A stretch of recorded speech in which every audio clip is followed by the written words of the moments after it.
eu posso ensinar e aprender. A palavra da sabedoria é a nossa EBD. Deus é o nosso diretor, o Espírito Santo nosso professor.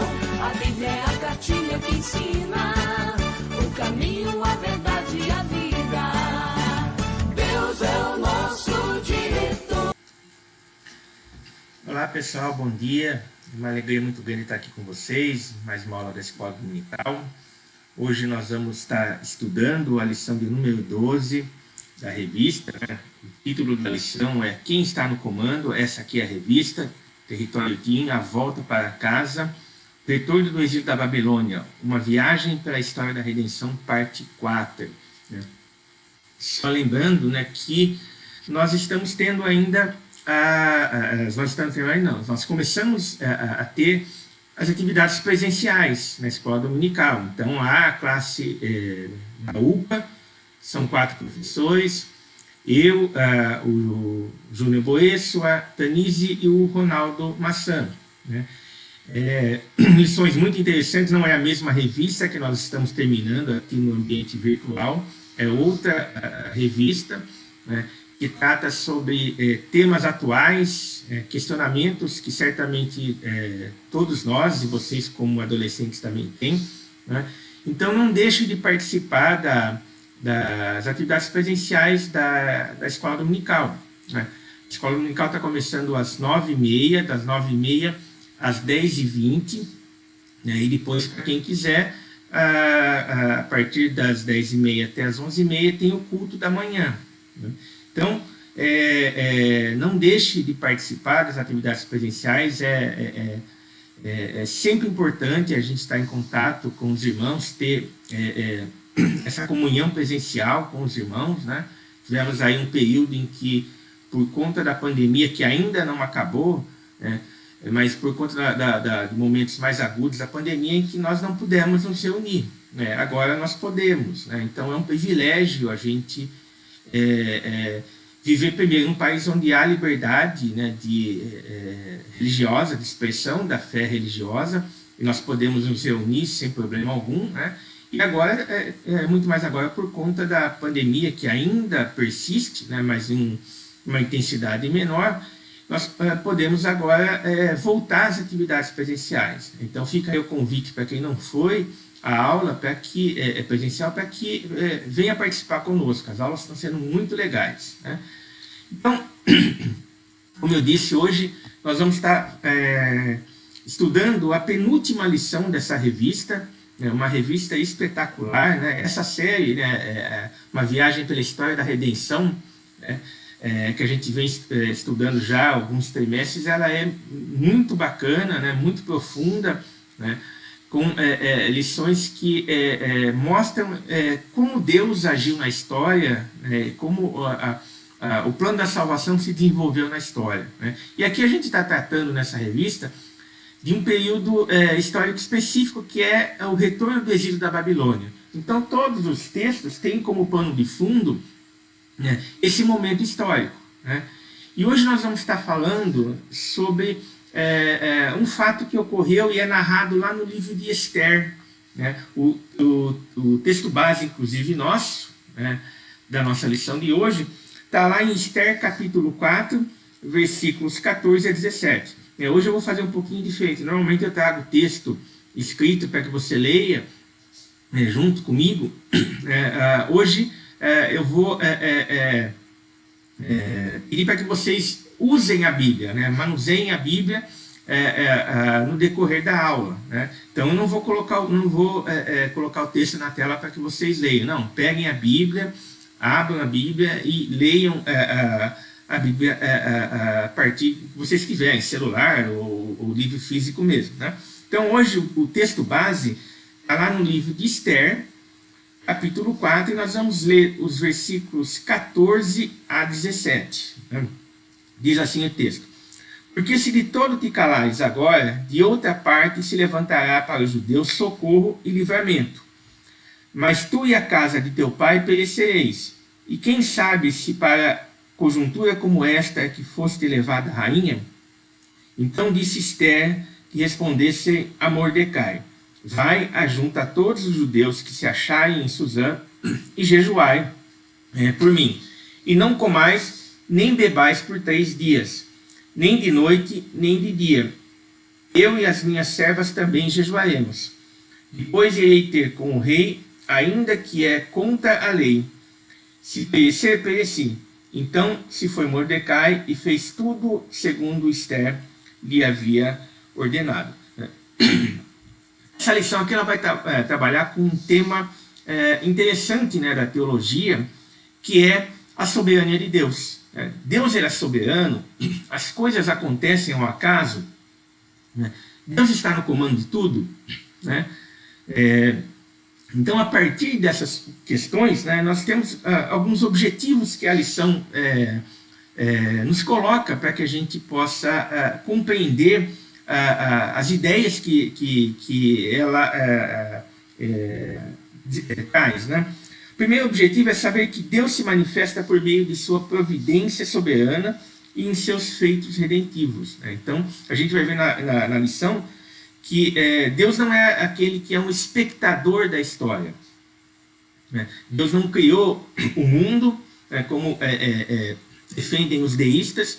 Deus criou todo mundo, o universo, e criou leis que regem as relações nesse universo, e aí deixou que o universo simplesmente seguisse as suas próprias leis que ele havia criado. Então, é como se fosse criado algo do nada, como foi, e aí Deus tivesse deixado que o universo seguisse seu caminho sozinho, né?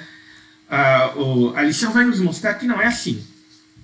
E Deus é aquele que está no comando da história, e ele não está lá sentado como espectador vendo a história acontecer, mas ele conduz a história para um propósito que ele definiu, né? E esse propósito, obviamente, é um propósito redentivo, né? Então, o primeiro objetivo é saber que Deus se manifesta por meio de sua providência soberana e em seus feitos redentivos. O segundo objetivo é reconhecer que os acasos, né, acasos aqui entre aspas, né, em sua vida, são fruto da direção de Deus. Ou seja, para nós que somos cristãos, né, não existem acasos. Nós sabemos que não há acaso, que não há contingência, né? As coisas ocorrem segundo um plano pré-determinado por Deus, né? Tudo aquilo que ocorre na nossa vida não foi um acidente, né? Não foi uma mera contingência, né? Algo inesperado, né? Deus não pode ser pego de surpresa, né? Pelo contrário, não há acaso na nossa vida, porque Deus, ele dirige cada momento da nossa vida, né?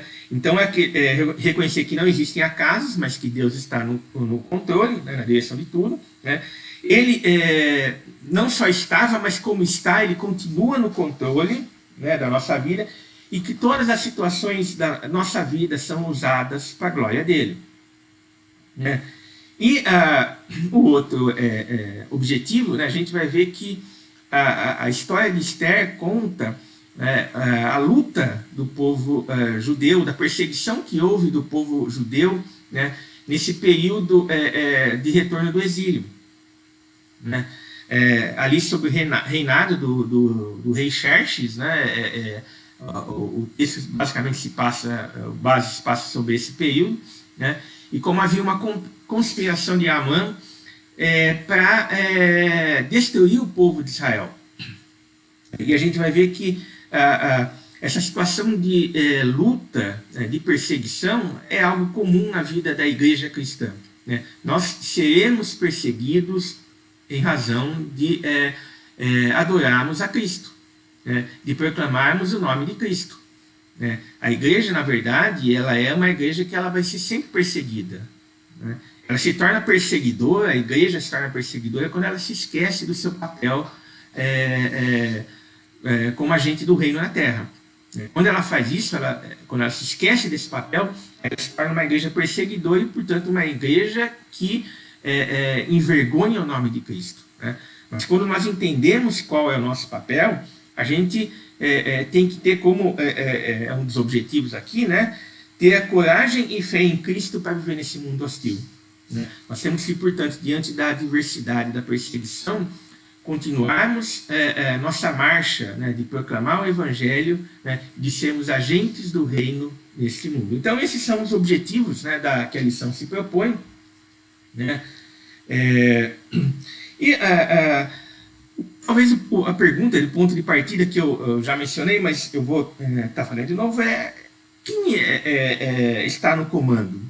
Quando a gente olha o mundo, né, e a gente vê hoje um mundo um pouco, não, bastante confuso, né? A gente aí está vivendo ainda uma pandemia, né? Talvez vivendo um momento não tão agudo dessa pandemia, e vocês vão se lembrar de momentos mais fortes, né? O Brasil chegou, inclusive, a ter 4.000 mortes diárias, né, por conta da Covid. Nós estamos passando aí por um momento de tensão política, de geopolítica mundial, né, com a guerra da Rússia com a Ucrânia, né, as incertezas que vêm, né? Nós estamos falando aí de uma superpotência, né, que tem capacidade nuclear, né, batendo de frente com outras potências nucleares, né? Então, diante de toda essa confusão, essa incerteza, quem está no comando, né?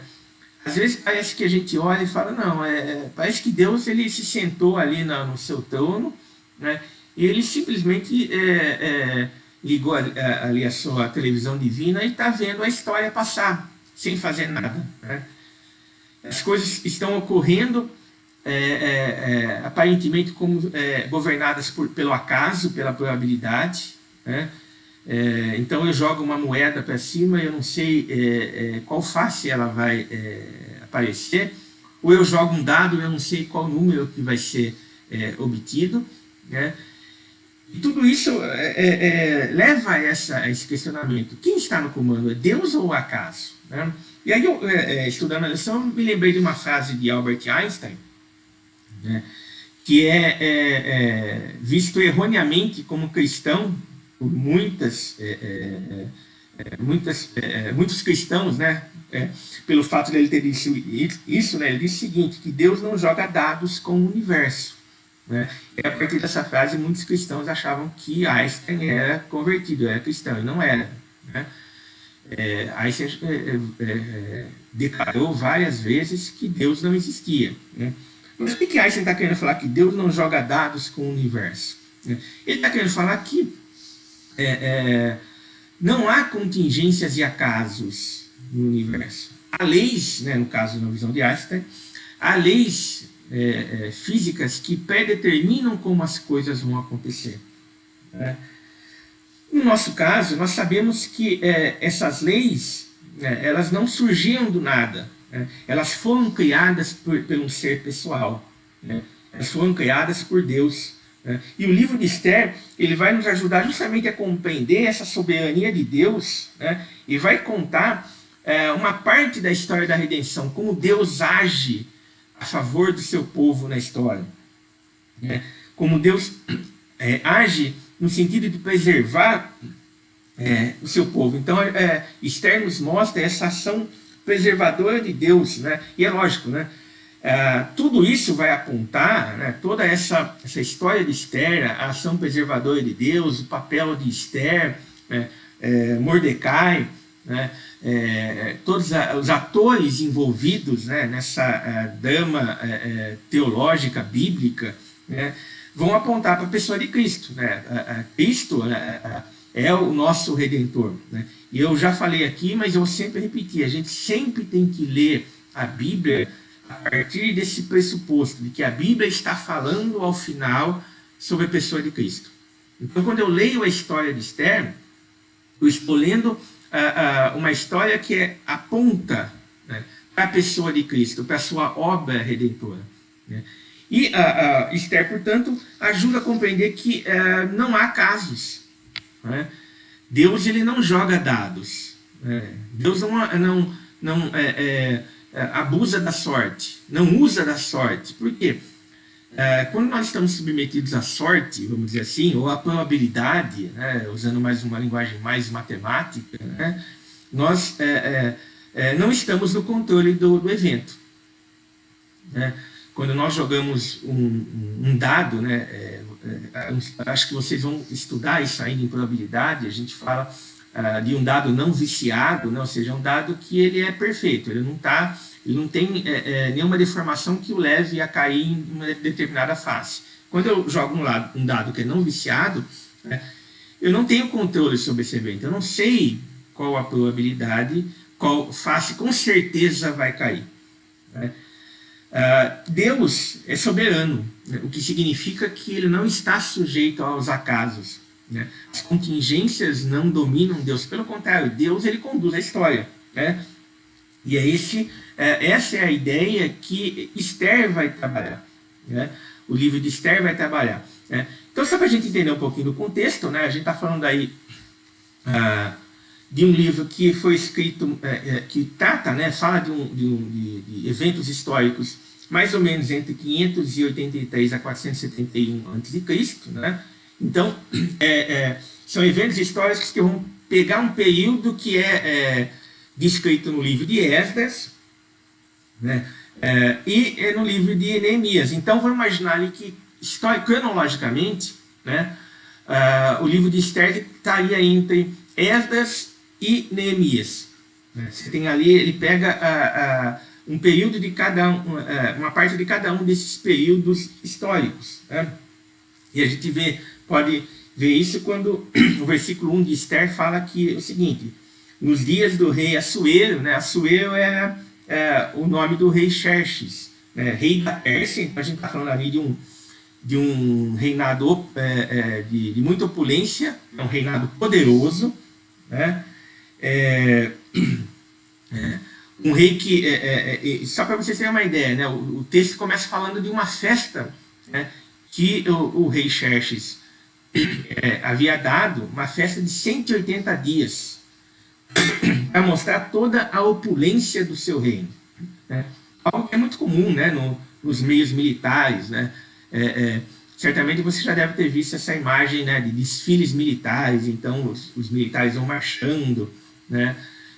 Não aquela coisa engraçada que a gente vê aqui no Brasil, aqueles tanques soltando fumaça, mas você pega aí nações que são mais bélicas, imperialistas, é comum você ter desfiles militares justamente para mostrar a opulência. Né? Então se desfila ali as tropas, mostra o armamento, né? Para mostrar, olha, nós somos grandes e vocês estão vendo que nós somos grandes. Né? E no caso ali do reinado do rei Xerxes, a gente tem ali que a Pérsia era um dos reinos mais poderosos da época. Né? E aí você tinha, portanto, né, essa festa de 180 dias, ou seja, 6 meses, né, justamente para mostrar a opulência do reino. Né?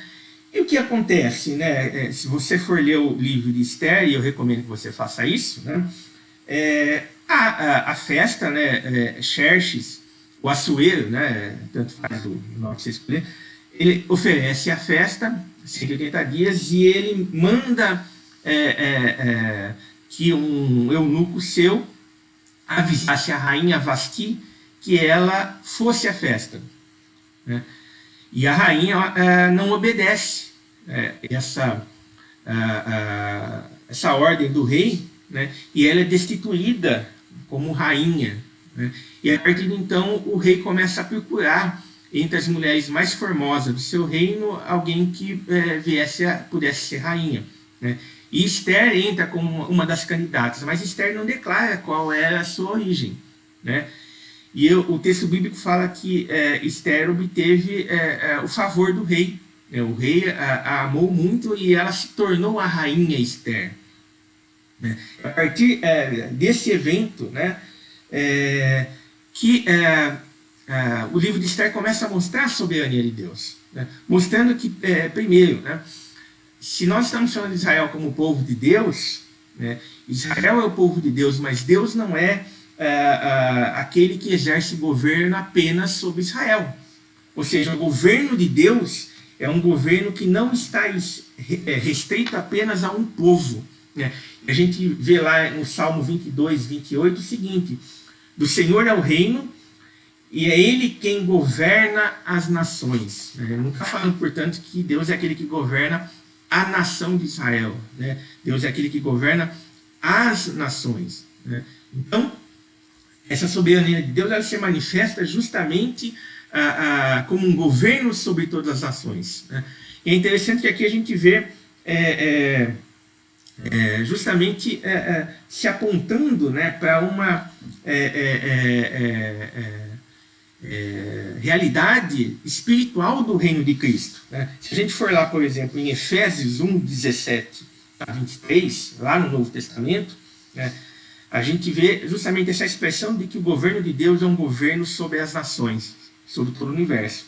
Diz assim o texto: para que o Deus de nosso Senhor Jesus Cristo, Pai da glória, vos conceda espírito de sabedoria e de revelação no pleno conhecimento dele, iluminados os olhos do vosso coração, para saberdes qual é a esperança do seu chamamento, qual a riqueza da glória da sua herança nos santos, e qual a suprema grandeza do seu poder para com os que cremos, segundo a eficácia da força do seu poder, o qual exerceu ele em Cristo, ressuscitando dentre os mortos e fazendo sentar à sua direita nos lugares celestiais, acima de todo principado e potestade, e poder, e domínio, e de todo nome que se possa referir não só no presente século, mas também no vindouro. E pôs todas as coisas debaixo dos pés, e para ser o cabeça sobre todas as coisas, o deu à igreja, o qual é o seu corpo, a plenitude daquele a que tudo enche em todas as coisas. Então, a gente está falando aqui de um reino maior do que todos, né? Se o reino de Assuero foi, né, na época, era um dos mais poderosos e ricos da terra, né? O reino de Deus, que é aquele que se opõe ali ao reino da terra, né? Essa figura do reino da terra e o reino de Deus, né? Ou a cidade terrena e a cidade de Deus, como escreveu Santo Agostinho, né? Se há essa oposição, nós estamos falando de um reino, né? Embora Assuero tenha feito uma festa de 180 dias, havia uma opulência, e ele desfilava com seus carros, né? Com seus exércitos, e mostrava todo o seu poder, né? Você tem ali a expressão de que há um reino, né, que é maior do que todos os reinos, né? É um reino o qual o governante é Deus.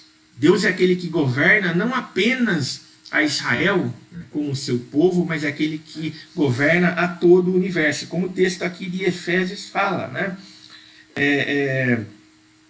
Deixa eu achar aqui. O qual exerceu ele em Cristo, ressuscitando dentre os mortos, fazendo sentar à sua direita nos lugares celestiais, acima de todo o principado, e potestade, e poder, e domínio, e de todo nome que se possa referir não só no presente século, mas também no vindouro. E pôs todas as coisas debaixo dos pés. Ou seja, a gente não está falando de simplesmente de um rei de somenos importância, de um governante de uma nação pequena, de um espectador da história, né? Se a gente parar para imaginar, pensar, né, fazendo obviamente um paralelo aí, guardados as devidas proporções, né? Mas a gente tem figuras poderosas hoje no mundo, né? Putin, Biden e outros políticos, de certo modo, fazendo a história. Eles determinam com as suas ações o que vai ocorrer na história, né? Só que aqui o texto de Efésios fala alguém que está acima de todos esses poderes da terra, né? E que efetivamente faz a história, né? A Bíblia fala lá em Provérbios que o coração do rei está nas mãos do Senhor, né? Quer dizer, você pode ter reis e soberanos e poderosos no mundo, mas tudo isso está nas mãos do Senhor. Deus é aquele, portanto, que tem um governo maior do que tudo, né? E óbvio, né, Deus ele conduz a história de acordo com a sua vontade. E Esther ali entendeu, né, qual é o seu papel como rainha. Se rainha não era algo que se esgotava em si mesmo, né? A gente tem aí supostos cristãos políticos que se dizem cristãos, né, governando o país, né, e a gente vê que na realidade o poder político que eles exercem, toda a função que eles exercem se esgota neles mesmos, né, porque eles buscam o próprio interesse, né, 1 quilo de ouro aqui, né, uma propina em Bíblia de lá, né, uma vergonha, né, para o Evangelho. Aqui o livro de Esther, né, fala que ela entendeu qual era o seu papel como uma rainha. Ser rainha ali não é algo que se esgotava nela mesma, que era para o próprio benefício dela. E a gente vê essas palavras, né, quando no texto básico, quando Mordecai fala para ela, né, Mordecai, o tio de Esther, fala, olha, porque se de todo calais agora, ou seja, o povo de Israel estava sendo perseguido, havia uma conspiração para destruir o povo de Israel, né, e Esther era aquela que poderia interceder pelo povo, né. E aí Mordecai fala, porque se de todo te calares agora, se você não fizer nada, né, de outra parte se levantará para os judeus socorro e livramento, né, ou seja, Deus vai sair em socorro do seu povo, mesmo que você não faça nada. Mas tu e tua casa de teu pai perecereis, vocês vão morrer. Né? Você está como rainha porque há um propósito. Né? E quem sabe se para conjuntura como esta é que fosse elevada a rainha. Você foi colocada no trono para um propósito, para servir um propósito maior do que o próprio reino físico e humano ao qual você governa. Né? Você foi colocada por um propósito maior do que você mesmo. Né? Você foi colocada por aquele que tem o governo irrestrito sobre todas as nações. Né? E Esther entendeu o papel dela. Porque ela falou, bom, façam isso, né? Convoquem todo o povo, façam jejum, eu e minhas servas vamos fazer jejum também, e eu vou lá falar com o rei, mesmo que isso seja contrário à lei persa. Mas eu vou falar com o rei, eu vou interceder, eu vou exercer o papel ao qual não o rei havia dado para ela, não o rei não havia dado para ela, mas o papel ao qual Deus havia elevado ela como rainha. E ela fala, se for para eu morrer, eu vou morrer. Mas eu vou fazer o meu papel, porque ela entendeu que existia um reino maior do que qualquer reino da terra. E é lógico, né, toda essa conduta, né, de Esther, não só de Esther, falando agora de nós como igreja no século XXI, isso vai gerar ciúmes, né, e oposição dos inimigos do reino e do seu povo. Né? E é curioso que hoje a gente vê que os evangélicos, a maioria, muitos, né, gostam de estar do lado dos poderosos, né? Dos poderosos da terra, né? E não justamente para não ser perseguidos, né? Ao invés de estarem buscando refletir a glória daquele que é o rei de todos, o rei dos reis, o rei de toda a terra, né? Quando nós fazemos isso, né, nós vamos ser perseguidos, né?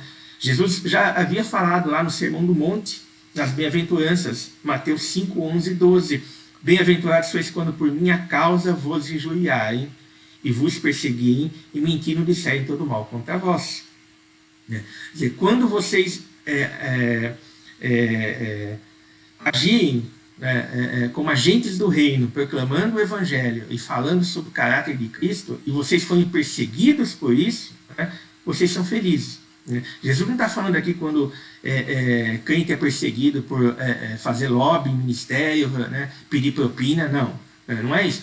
Jesus está falando aqui que toda vez que nós buscarmos viver uma vida de acordo com o Evangelho, né, e buscarmos refletir o caráter desse Jesus, nós vamos ser perseguidos. E quando isso acontecer, nós temos que nos considerar as pessoas felizes, bem-aventurados. E ele continua, Regozijai-vos e exultai, porque grande é o vosso galardão nos céus, pois assim perseguiam aos profetas que viveram antes de vós.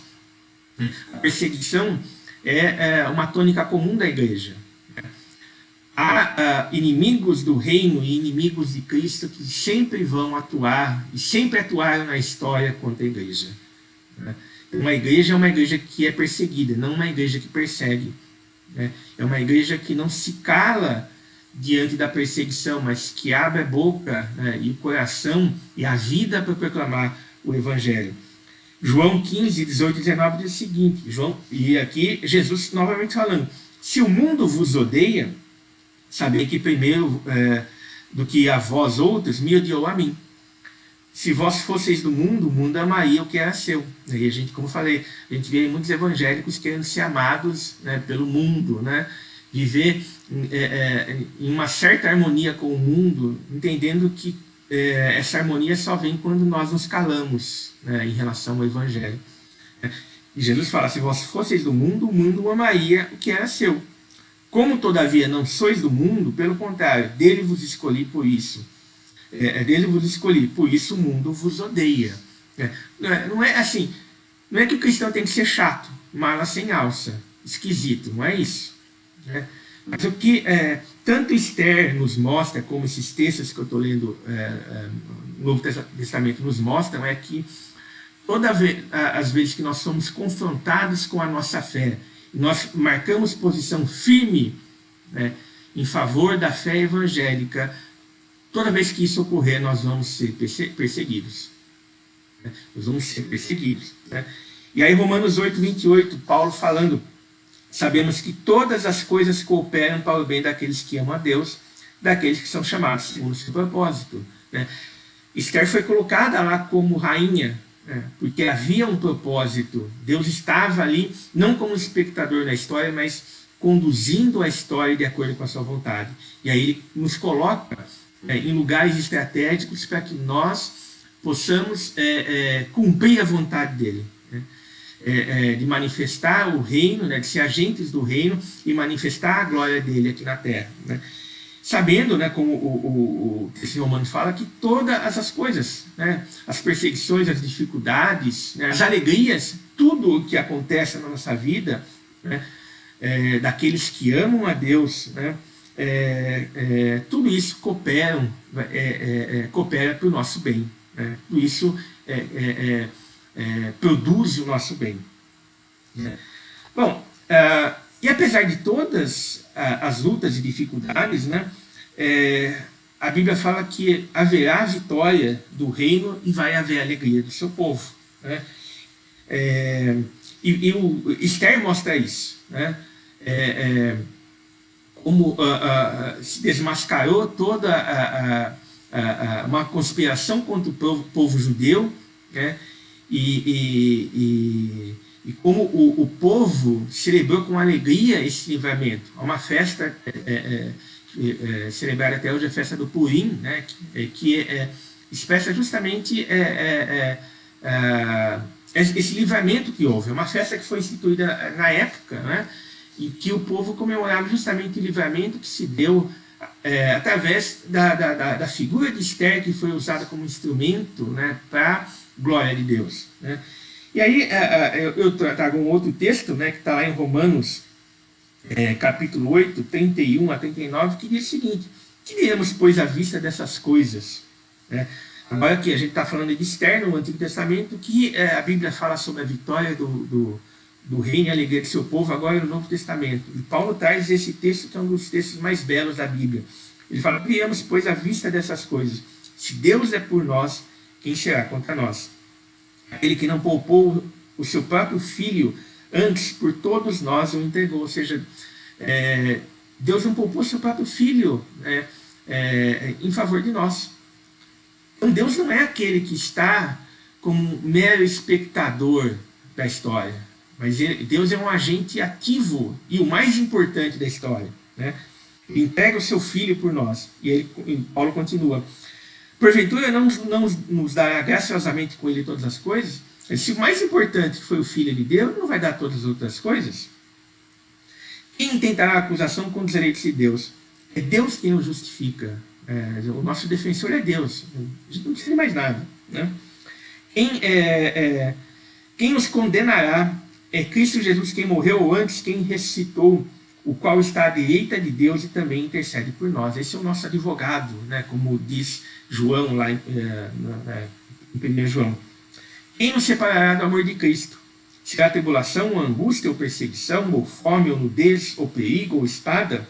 Como está escrito, por amor de ti somos entregues à morte o dia todo. Ou seja, há dificuldades, há perseguições, né? Ou como Jesus falou, no mundo nós vamos ter aflições, né? Fomos considerados como ovelhas para o matadouro. E aí Paulo fala, em todas estas coisas, porém, somos mais que vencedores por meio daquele que nos amou. Porque eu estou bem certo de que nem a morte, nem a vida, nem os anjos, nem os principados, nem as coisas do presente, nem do porvir, nem poderes, nem a altura, nem a profundidade, nem qualquer outra criatura poderá separar-nos do amor de Deus que está em Cristo Jesus, nosso Senhor. Essa é a promessa de vitória. Lá no livro de Esther a gente vê Deus agindo na história e conduzindo a história de acordo com a sua vontade. E aqui, no Novo Testamento, Paulo nos reforça isso, mostrando que não há nada nesse mundo, no passado, no presente ou no futuro, nada que possa nos separar do amor de Deus. Né? Então essa é a certeza de que há a vitória do reino. Né? E a Bíblia fala que esse rei, né, que morreu e ressuscitou, esse rei que está vivo, né, foi entregue por nós, ele vai voltar e buscar a sua igreja. A certeza, a esperança de que o porvir nos reserva vitória, que haverá a vitória final do reino e que haverá a alegria completa do povo de Deus. E Deus, portanto, nos ajude a entender todas essas coisas que nós vimos hoje, né, como Ele é um Deus que não é espectador na nossa vida, mas Ele age, né, de forma poderosa. Às vezes você pode estar vendo sua vida meio confusa e falar, não estou conseguindo ver Deus, né, parece que Deus está distante, né? Mas a Bíblia fala que Deus é aquele que está perto. Ele não é um Deus de longe, mas é um Deus de perto. Ele é um Deus que lá na eternidade escreveu a sua história. Os seus dias estão escritos. Nada acontece fora do poder e da vontade de Deus. Deus é aquele, portanto, que nos conduz para uma vitória. Vitória que Cristo conquistou lá na cruz. E Cristo garantiu por nós. E nós vamos partilhar dessa vitória, porque Deus entregou o seu Filho por nós e Ele também vai dar todas as outras coisas para nós. Não porque nós mereçamos, mas porque Jesus foi aquele que morreu por nós. Ele que deu a sua vida. Então, não se esqueça, Deus é aquele que não é espectador da história, mas é aquele que comanda a história de acordo com a sua vontade. Amém.